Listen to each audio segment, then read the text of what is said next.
Hello, my name is Joshua Patel. I run a theatre company called The Fabularium with my friends, which specialises in outdoor theatre.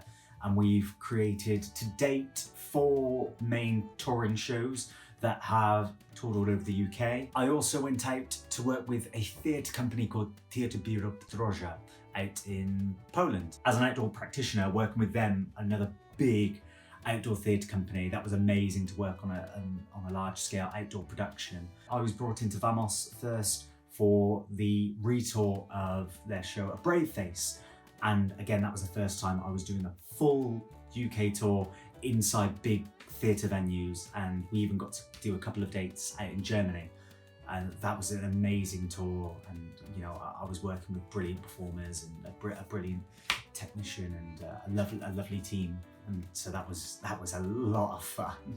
I think the thing I enjoy a lot about mass performance is, you know, it's a big challenge having to do a whole show without using dialogue, and then also, you know, having very minimal visibility, because it is a piece of plastic over your face where you've got your 2 holes for your eyes, 2 holes for your nostril, so you've got very limited visibility and having to focus on everything whilst not being able to see much. So for me personally, I come from an outdoor theatre background, which is a huge difference to masked theatre, because outdoor theatre, it's all overly exaggerated movements and performances. You have to be louder than life in order to project across your crowds and, you know, to keep your audience focused and their attention on you when there's so many different distractions outdoors.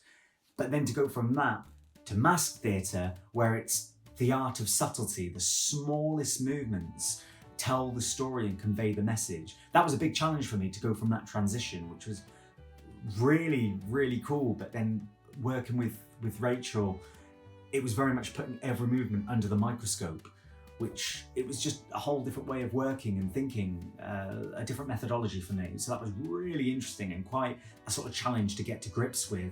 It blew my mind a bit, realizing, you know, those subtle movements, what an audience can read from that.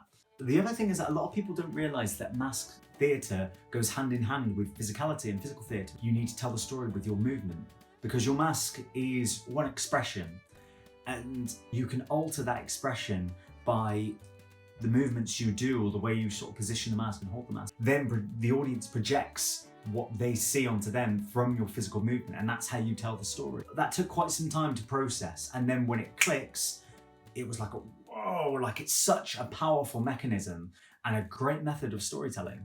Again, another big challenge, but once you get the hang of it, it really is mind-blowing.